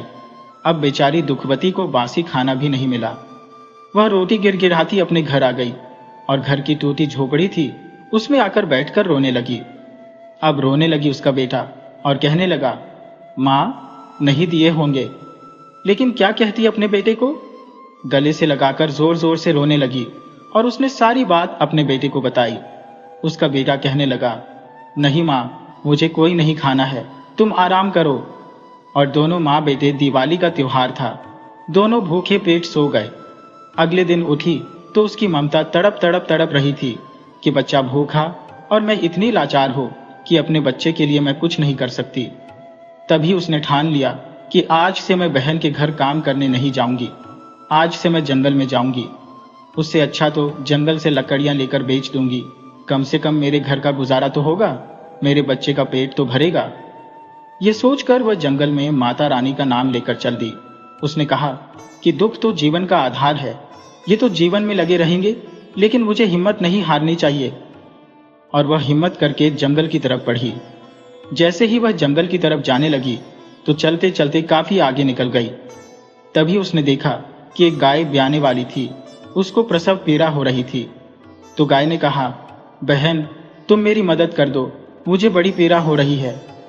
तो वह गाय के पास जाकर उसकी कमर पर हाथ सहलाने लगी, जिससे गाय की प्रसव पीड़ा कम हो गई। गाय ने अपने बछड़े को जन्म दिया तो गाय ने उसे बड़ा आशीर्वाद दिया। वह गाय की मदद करके जैसे ही आगे चली तो उसे एक नागिन दिखाई दी। नागिन को देखकर डर गई, लेकिन वह कहने लगी, बहन मैं बड़े कष्ट में हूं, ये लकड़ी मेरे ऊपर आ गई है, जिसकी वजह से मुझे बड़ी परेशानी हो रही है, तो मुझे इससे बाहर आने में मदद कर दो। तो दुखवती ने डरते हुए कहा कि मैं तुम्हारी मदद तो कर दूंगी, लेकिन अगर तुमने मुझे डस लिया तो मेरा बेटा अकेला रह जाएगा, जो कि भूखा प्यासा है। नागिन कहने लगी, तुम मेरी मदद करोगी तो मैं तुम्हें नहीं रसूंगी। और उसने धीरे धीरे लकड़ी उतारने में नागिन की मदद की। नागिन बड़ी खुश हुई और बहुत आशीर्वाद देकर वहां से चली गई। चलते चलते जंगल में पहुंच गई तो उसने एक नीम का पेड़ के पास एक बुढ़िया माई देखी। वह बुढ़िया माई के पास गई और कहने लगी, माँ मैं बड़ी परेशान हूँ, दूर दूर तक कोई भी दिखाई नहीं दे रहा जो मेरी मदद कर दे, तो कम से कम तुम मेरी मदद कर दो। अब वह उनकी मदद करने लगी, उनके हाथ पैर दबाने लगी, जिससे वह बड़ी खुश हुई। उसने कहा मेरा थैला वहां रखा हुआ है, जरा उसमें से जो है उसे ले ले। उसने कहा, माँ मैं तुम्हें क्यों लूटूंगी, तुम अपने पास रखो। मैं तो जंगल से लकड़ियां काटने आई हूं, मेरा बेटा मेरी राह देख रहा होगा। आंखों में आंसू भर बूढ़ी माँ ने कहा, जरा उठा और उसको उसमें अपना हाथ डाल, जो तेरे हाथ लगे वह ले ले। उसने सोचा, और खाने पीने की कोई चीज होगी, दया करके मुझे दे रही है। तो जैसे उसने हाथ डाला तो थैले में सोना चांदी भरा हुआ था। तो उसे देखकर बूढ़ी माई मुस्कुराई और कहने लगी, यह सब तेरे लिए है, इसे ले जा, अब तो इससे अपनी और अपने बेटे की अच्छे से परवरिश कर। दुखवती बहुत खुश हुई कि चलो अब उस पर प्रभु की कृपा हो गई है, माता रानी का आशीर्वाद मिल गया है कि अब वह अपने बच्चे को भरपेट सबसे पहले खाना खिलाएगी। अब वहां से चली तो रास्ते में उसे वही नागिन मिली। नागिन बोली, बहन तूने मेरी मदद की थी, मैं तेरी मदद करना चाहती हूँ। वह नागिन को एक नागमणि देती है और कहती है कि यह नागमणि तू अपने घर ले जा, इससे तुझे कभी भी धन की कमी नहीं होगी। और वह नागमणि उसे दे देती है। वहां से वह बहुत खुश हो जाती है। आगे चलती है तो उसे गाय बछड़ा मिलते हैं। कहने लगी, बहन दुख में तुमने मेरी बहुत मदद की थी, मैं तुम्हारे साथ चलूंगी। तो वह कहती है कि गौ माता तुम्हें मेरे साथ चलना है तो चलो, जो मुझसे सेवा बन पड़ेगी मैं करूंगी। गौ माता कहने लगी कि नहीं, तूने मेरी मदद की, अब मैं तुम्हारी मदद करूंगी। मेरा दूध निकालना और अपने बेटे का भरण पोषण करना, उसे खूब ताकतवर बनाना। अब आगे आगे दुखवती और पीछे पीछे गाय बछड़ा उसके चलने लगे। अब जब वह गई अपनी झोपड़ी के बाहर, उसने गाय और बछड़े को बांध दिया और जैसे ही उसने नागमणि रखी तो उसकी झोपड़ी की जगह सुंदर घर बन गया। अब तो उसके घर में नौकर चाकर हो गए और सब जगह से मतलब बिल्कुल रानियों जैसे ठाट बाट हो गए। अब तो उसके घर में किसी चीज की कमी नहीं रही। उसका बेटा बिल्कुल राजकुमारों जैसा हो गया। अब जो उसकी बहन थी सुखवती, वह सोचने लगी, बहुत दिन हो गए हैं कि बहन की खबर ली जाए, कैसे दिन कट रही है। वह उसके जो मजे लेने के लिए वहां से चली गई, जरा देखो तो सही मेरे आगे कैसे गिड़गिड़ाएगी अपने दुखों को लेकर। जब आई तो देखती है कि झोपड़ी की जगह इतना सुंदर घर है। उसके तो बहुत चकित रह गई देखकर। वह अंदर गई और कहने लगी। फिर उसने देखा उसके तो नौकर हो गए, लेकिन फिर भी घमंड तो उसके अंदर था। तो कहने लगी, आजकल तो तुम काम करने नहीं आती, मैं तो तुम्हारा इंतजार करती हूँ। इस पर वह कहने लगी कि एक काम कर, तू मुझे झाड़ू पोछा के बदले में खाना देती थी, लेकिन मैं तुझे ताजी बनाकर खाना दूंगी। अब ये बात उसे लग गई और वह तिलमिला उठी, पर झूठी मुस्कान लाकर वह कहने लगी, अरे बहन गुस्सा क्यों होती है, सच सच बता, कहां से इतना माल चुरा कर लाई है। इस पर जो दुखवती कहती है, मैं क्यों किसी का माल चुराऊंगी, मेरे पर तो प्रभु की कृपा हुई। तो कहने लगी, सच सच बता, नहीं तो मैं राजा से शिकायत करके सूली पर चढ़वा दूंगी। अब बेचारी भोली भाली थी तो कुछ छल कपट तो जानती नहीं थी। तो उसने कहा कि तुमने मुझे मारा तो मैं जंगल में चली गई थी। उसने पूरी कहानी को बताया, कैसे उसे गाय ने मदद की, उसे नागमणि मिली, उसे सोना चांदी मिला, पूरी बात बता दी। अब सुखवती के मन में लालच आ गया। अगले दिन उसने एक पुरानी साड़ी पहनी और गरीब का वेश बनाया और जल्दी जंगल की तरफ चली गई। जंगल में चली तो सामने शेरनी दिखाई दी जो दहाड़ रही थी, जिसे देखकर सुखवती डर गई और वहां से जान बचाकर भागी। अब वह आगे गई तो आगे उसे वही नागिन फुफकारती हुई नजर आई। वहां से वह जान बचाकर भागी। फिर आगे जंगल में गई, क्योंकि उसे तो लालच था। लालच के बल वह वापस नहीं आ रही थी, तो आगे बढ़ती जा रही थी कि आज मैं भी दुखवती की तरह धन दौलत लेकर आऊंगी। अब जो वह चली गई, दुखवती के दिन फिर गए तो मैं भी, मेरा नाम तो सुखवती है, मुझे तो सुखी रहना है और धन दौलत लाकर और सुखी हो जाऊंगी। इसलिए वह चलते चलते उसी पेड़ के पास पहुंच गई जहां वह बूढ़ी माई बैठी हुई थी। बूढ़ी माई कोई और नहीं, साक्षात देवी थी। वह तो उनकी परीक्षा ले रही थी। उन्होंने जो सुखवती से कहा, अरे बेटी, इस जंगल में कोई दिखाई नहीं दे रहा है, जरा ये घड़ा तो पकड़ा दे, मुझे बड़ी प्यास लगी है। तो वह दुत्कार कर बोली, मेरे पास इतना टाइम है जो मैं तुम्हें पानी पिलाऊं? मैं तो यहाँ अपने किसी काम से आई हूं। बेचारी बूढ़ी माई चुप बैठ गई। थोड़ी देर बाद बूढ़ी माई फिर बोली, अरे बेटा, मेरे सिर में जुएं देखने हैं, बड़ी खुजली हो रही है। वह कहने लगी, तुझे क्या मैं जुएं देखने वाली लग रही हूँ जो मैं तुम्हें देखूं या तुम्हारी नौकर हूँ? इस तरीके से वह उस बुढ़िया को डपट देती है। अब बूढ़ी माई सब समझ जाती है कि यह तो साक्षात देवी थी। प्रभु की माया को कौन नहीं जानता? भगवान तो जानते हैं कि उसके मन में क्या है। तो वह मानो बूढ़ी माई कहती है, जरा देख, मेरा थैला टंगा है, तुझे जो चाहिए इसमें से ले जा। अब उस दुखवती की बात याद आती है कि कैसे बूढ़ी माई ने उसे थैले में से धन ले जाने के लिए कहा था। तो वह बड़ी फुर्ती से झपट कर थैले पर पड़ी और न तो उसने बूढ़ी माई को पानी पिलाया न उसकी सेवा की। झपट कर जब थैली पर पड़ी तो उसने जैसे ही हाथ डाला थैले के अंदर, तो अपने जोन में बहुत सारे कीड़े मकोड़े जो उसके हाथों पर चिपक गए और वह चिल्लाने लगी, ये क्या, तुमने मेरी बहन को तो इतना धन दिया और मेरे साथ ये कीड़े मकोड़े दे दिए।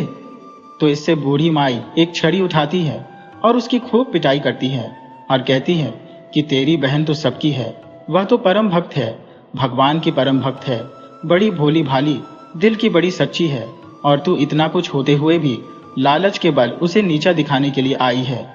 और बूढ़ी माई उसे मारते मारते जंगल से बाहर ले आती है। तो अब उसको अपनी करनी का, जो अब तक उन्होंने दुखवती के साथ किया था, उसका एहसास होता है। वह सीधी वहां से दुखवती के पास जाती है, उसके पैरों में गिरकर माफी मांगने लगती है कि बहन, बचपन से लेकर आज तक हमने तुम्हारे साथ बहुत बुरा किया था, तो हमें माफ कर दे। दुखवती तो दिल की कितनी अच्छी थी, उसे उठाकर अपने सीने से लगा लेती है और अपनी बहन को माफ कर देती है। उधर जो रानी थी, राजा रानी भी बूढ़े हो गए थे, तो रानी की भी आंखों की रोशनी चली गई। वह भी पछताती है कि उसने शायद अपनी सौतेली बेटी के साथ इतना बुरा व्यवहार किया, जिसकी सजा वह भुगत रही थी।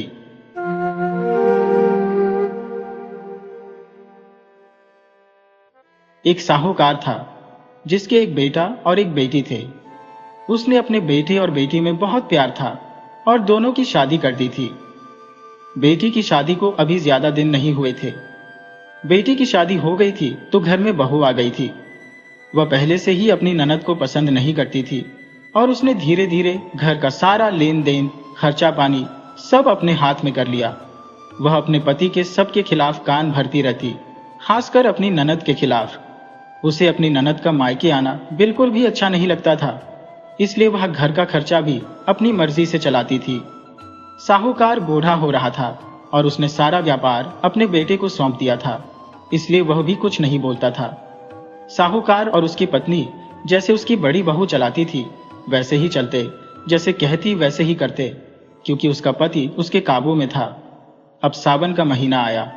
साहूकार ने अपने बेटे से कहा, बेटा, हमारी बेटी का पहला सावन है, तुम उसकी ससुराल जाओ और अपनी बहन को लिवा कर ले आओ। तभी बड़ी बहू ने बाप बेटे की बातें सुन ली और उसे अपने कमरे में लेकर चली गई।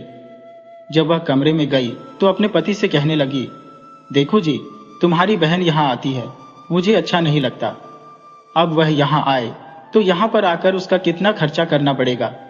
उसका भाई जो उसका पति था अपनी पत्नी से कहने लगा, देखो, यह तो परंपरा है, तीज सावन का महीना शुरू हो गया है।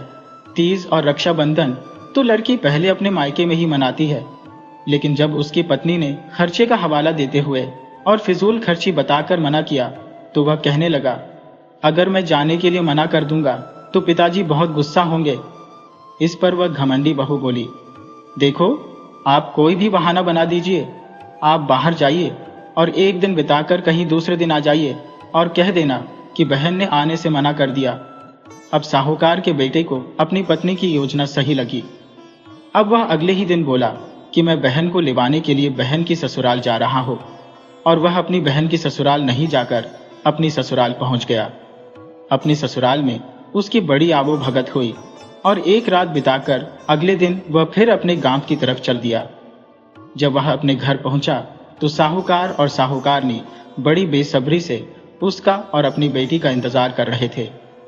लेकिन जब उन्होंने देखा कि बेटा के साथ बेटी तो नहीं आई है, तो साहूकार ने पूछा, हमारी बेटी तुम्हारे साथ क्यों नहीं आई है? तब उसने कहा, पिताजी, मेरी बहन ने मेरे साथ आने से मना कर दिया, क्योंकि उसकी बहन का नाम राधा था, तो बोला कि राधा ने मेरे साथ आने से मना कर दिया। अब यह बात साहूकार को कुछ हजम नहीं हुई कि उसका भाई उसे लिवाने गया है। पहला सावन है और परंपरा तो यही चली आ रही है कि पहली तीज और रक्षाबंधन लड़की अपने मायके में मनाती है। तो उसने कुछ नहीं बोला, बोला ठीक है बेटा, और उसका जो बेटा था अपनी पत्नी के पास चला गया। वे सोचने लगे कि उनकी योजना कामयाब हो गई। वे दोनों बड़े खुश थे।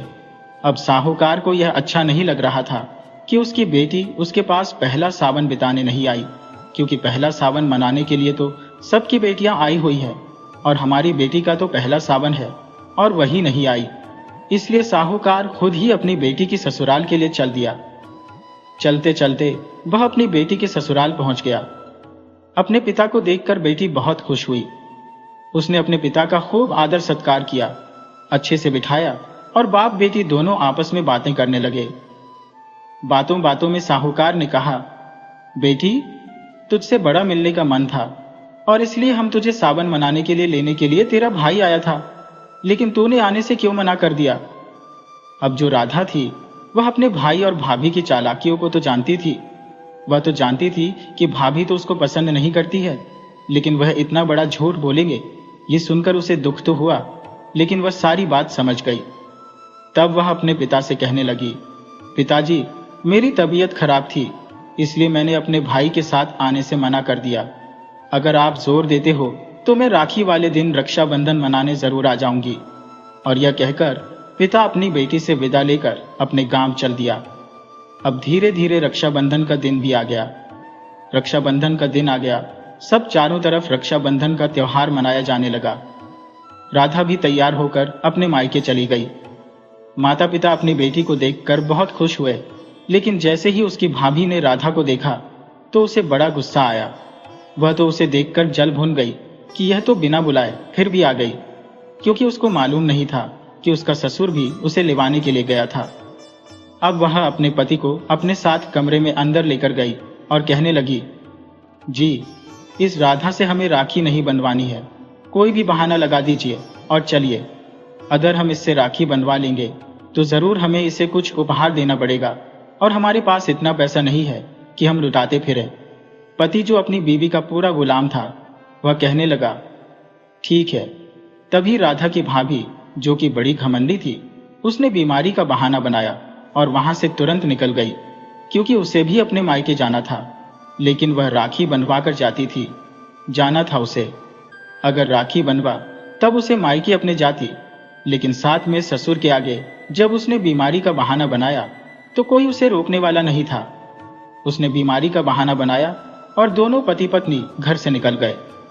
राधा बेचारी बैठी बैठी इंतजार करने लगी कि कब उसका भाई आएगा, कब वह उसका टीका करके राखी बांधेगी। लेकिन सुबह से शाम हो गई, ना तो भाई और भाभी आए और ना ही बेचारी राधा ने राखी बांधी। वह बैठी बैठी इंतजार करती रही। जब शाम हो गई तो वह अपनी माँ से बोली, माँ मुझे अपनी ससुराल जाना है, ये मेरी भाई की राखी रख लो, जब आए तो उसे दे देना, मैं अपने ससुराल जा रही हूँ। और वह बड़े उदास मन से अपने ससुराल के लिए चल दी, क्योंकि उसने इतना नहीं सोचा था कि उसकी भाभी उससे इस कदर नफरत करती है। वह बेचारी आंखों में आंसू भरकर अपना चुपचाप चल दी। उसने अपने माता पिता को बिल्कुल भी एहसास नहीं होने दिया कि उसे कितना दुख हो रहा है। जब वह अपने ससुराल चली गई तो अपना घर जाकर वह फूट फूट कर जोर जोर से रोने लगी और सोचने लगी, क्या मैं अपने भाई के लिए इतनी बेगानी, इतनी पराई हो गई हूं कि आज भी मुझसे राखी नहीं बनवाई। वह अब उसका जो है घंटों उसको हो गए रोते हुए अपने भगवान को याद करती रही। तभी उसके दरवाजे पर दस्तक हुई। उसने उठकर अपना दरवाजा खोला तो देखा सामने उसके भैया भाभी खड़े हुए थे। अपने भैया भाभी को देखकर वह बड़ी खुश हुई और उसने उन्हें अंदर बुलाया। यह देखकर उसकी भाभी हाथ जोड़कर उससे माफी मांगने लगी और उसका भाई भी कहने लगा, राधा हमें माफ कर दो, हमने तुम्हें बड़ा दुख दिया है। अब राधा बड़ी चौंक कर बोली, भैया क्या बात हुई है। तब उसकी भाभी और भैया ने सारा माजरा अपनी बहन को बताया कि हम तुमसे राखी नहीं बनवाना चाहते थे, यही सोचकर हमने जो है कि तुम्हें कुछ देना पड़ेगा और हमारा खर्चा हो जाएगा, इसलिए तुम्हारी इस नालायक भाभी ने मुझे ऐसी पट्टी पढ़ाई कि मैं भी इसकी बातों में आ गया और हम लोग बीमारी का बहाना करके तुझसे राखी नहीं बनवाकर सीधे तेरी भाभी के मायके पहुंच गए। मायके में पहुंचकर जब यह अपने भैया का टीका और राखी बांधने लगी तो इसके भाई ने जब इसकी कलाई सोनी देखी तो इसके भाई ने पूछा, क्या तुम अपनी बहन से ननद से राखी नहीं बंधवा के आई हो? तब इसने सारी बातें अपने भाई को बता दी कि कैसे ननद का आना उसे अच्छा नहीं लगता। तब उसके भाई ने भी कहा, ठहर जाओ, तुम मुझे राखी नहीं बांधोगी। जैसे तुम्हें अपनी ननद पसंद नहीं है वैसे ही मेरी पत्नी की ननद तुम भी हो, वह भी तुम्हें क्यों पसंद करेगी? जब तक तुम अपनी ननद से राखी नहीं बंधवा होगी तब तक मैं भी तुमसे कोई राखी नहीं बनवाऊंगा। अब जब भैया ने इस तरीके का व्यवहार किया और उन्हें मायके से निकल जाने के लिए कहा तो उन्हें अपनी गलती का एहसास हुआ और वे दोनों सीधे राधा की ससुराल आ गए हैं। राधा ने अपने भाई को सम्मान के साथ बिठाया और उसको राखी बांधी। तभी उसकी भाभी का भाई भी वहां पर आ गया। ये देखकर वो बहुत खुश हुआ। अब उसकी भाभी ने भी अपने भाई के कलाई पर राखी बांधी। अब दोनों बहुत खुश थी। अब उसकी भाभी को अक्ल आ गई थी। उसके भाई ने उसको गलत रास्ते पर न चलाकर उसे सही रास्ते पर ले आया। बहुत समय पहले की बात है। एक नगर में एक ब्राह्मण रहता था। उसके 5 बेटे और एक बेटी थी। ब्राह्मण ने अभी अपने सभी बच्चों की शादी कर दी थी। छोटे बेटे की शादी को अभी कुछ ही महीने हुए थे। छोटी बहू बहुत ही गरीब घर की थी, बाकी की बड़ी बहुएं अच्छे घरों से थी। छोटी बहू के जो पहला सावन आया परंतु पीहर उसको नहीं भेजा। अब रक्षाबंधन का त्योहार भी आ गया तो उसकी सभी जेठानियां अपने अपने भाई को राखी बांधने अपने पीहर जाने की तैयारी करने लगी। तो छोटी बहू भी अपनी सास से कहने लगी, माँ जी, आपने मेरा पहला सावन है, मुझे मेरे मायके नहीं भेजा, लेकिन अब राखी का त्योहार है, मैं भी अपने भाइयों को राखी बांधने जाना चाहती हूँ और अपने पीहर चली जाऊंगी। अगर आप मुझे आज्ञा दें तो। सास ने चिढ़कर कहा, तुम्हारे पीहर में सब गरीब है, तुम वहां जाकर क्या करोगी? वहां तुम्हें कोई उपहार तो मिलेगा नहीं, और वैसे ही तुम हमारा टाइम भी खराब करोगी और अपना भी। उससे अच्छा तुम अपने घर रहो। ये सास बहू की बातें उस बहू का ससुर भी सुन रहा था, क्योंकि बहू बहुत संस्कारी थी। सास ससुर और ससुराल में सबका ध्यान रखती थी, पूजा पाठ करती थी और ससुर को अपनी बहू में लक्ष्मी नजर आती थी। ससुर अपनी बहू को बहुत बेटी की तरह प्यार करता था। जब उसकी सास ने उससे मना कर दिया कि तुम अपने पीहर नहीं जाओगी तो ससुर ने कहा, नहीं बहू, तुम भी अपने पीहर जाओ। ये रक्षाबंधन का पावन त्योहार है, यह दिन लेन देन का नहीं, भाई बहन के प्यार का त्योहार है। सास ने कहा, ठीक है, परंतु तुम्हारे साथ हमारे घर से कोई नहीं जाएगा। अब बेचारी बहू अपने सास ससुर से आज्ञा लेकर अकेली ही अपने पीहर के लिए रवाना हो गई। बेचारी चलते चलते बहुत थक गई। प्यास भी उसे लगने लगी। रास्ते में एक तालाब उसे दिखाई दिया। वहां रुककर उसने थोड़ा पानी पिया और सुस्ताने बैठ गई और भगवान से हाथ जोड़कर प्रार्थना करने लगी, हे प्रभु, अब आगे कहां जाऊं? मुझे तो पीहर जाने का रास्ता ही नहीं मिल रहा। मैं किधर जाऊं? मेरी मदद कीजिए। मैं रास्ता भटक गई हूं और मेरे पीहर जाने का रास्ता मुझे नहीं मिल रहा है। जब वह भगवान से प्रार्थना कर रही थी तभी वहां से एक बैलगाड़ी निकली। उस बैलगाड़ी वाले ने उससे कहा। अकेली बैठी देखकर बैलगाड़ी वाला वहीं रुक गया और उसे कहने लगा, बेटी, तुम यहां अकेली क्यों बैठी हो? कहीं जाना है क्या? बोली, काका, मेरे भाई के राखी बांधने के लिए मुझे अपने पीहर जाना है, परंतु मैं रास्ता भटक गई हूँ। मुझे रास्ता नहीं पता किधर जाना है, इसलिए मैं यहाँ बैठी हुई हूँ। गाड़ी वाले ने कहा, बेटी, इस गाड़ी में बैठ जाओ, मैं तुम्हें तुम्हारे पीहर छोड़ दूंगा। वह गाड़ी में बैठ गई और गाड़ी उसके घर के सामने आकर रुक गई। सुबह उठकर स्नान आदि करके वह सबसे पहले हमेशा की तरह उसने श्री कृष्ण भगवान को राखी बांधी। उसके बाद उसने अपने भाइयों को राखी बांधी। भाई की आंखों से आंसू बह रहे थे। बहन से आंसू छुपाते हुए वह अपने कमरे में गया। वहां जाकर वह रोने लगा और सोचने लगा, मेरे पास तो अपनी बहन को उपहार में देने के लिए कुछ नहीं है। हे प्रभु, इस त्योहार पर अपनी बहन को आज मैं क्या दूं? इतने में ही आकाशवाणी हुई, बेटा, दुखी क्यों होता है? अपना बक्सा खोलकर देख और उसमें हीरे मोती जड़े हुए हैं। उसने बक्सा खोलकर देखा तो उसमें हीरे मोती भरे हुए थे, जिनकी चमचम रोशनी पूरे कमरे को चमका रही थी। अब उसका भाई भगवान को धन्यवाद देकर उसमें से हीरे निकालकर अपनी बहन को उपहार में दे दिए। बहन खुशी खुशी अपने भाई को राखी बांधकर अपनी ससुराल लौट आई। जब सास ने देखा कि उसके पीहर में तो उसका बहुत मान सम्मान बढ़ा है, जब उसने पूछा कि यह सब क्या, जेठानियां भी आई थीं अपने पीहर से। जेठानियां तो छोटी बहू को नीचा दिखाने की सोच रही थी, क्योंकि वह तो बड़े बड़े घरों की थी। उन्होंने सोचा हमारे आगे तो वह गरीब घर की क्या लेकर आई होगी। सास भी बेसब्री से उनका इंतजार कर रही थी। जब बड़ी बहुएं आई, उन्होंने अपने मिले हुए उपहार दिखाए तो सास बड़ी खुश नजर आ रही थी। और जब छोटी बहू से पूछा कि तुझे क्या उपहार मिला है, तो छोटी बहू बोली, अभी दिखाती हो। उस पर सास कहने लगी, रहने दे, वह गरीब तुझे क्या उपहार देगा। लेकिन वह कहने लगी, माँ जी ऐसा नहीं है, मैं भी उपहार लेकर आई हूँ, मेरे भी भाई ने मुझे उपहार दिया है। जब वह हीरे लेकर आई तो उसकी सास और जेठानियों की आंखें फटी की फटी रह गईं। वे कहने लगी, ये कैसे हो सकता है, तेरा भाई तो बिल्कुल गरीब है, उसके हीरे कहाँ से आ गए।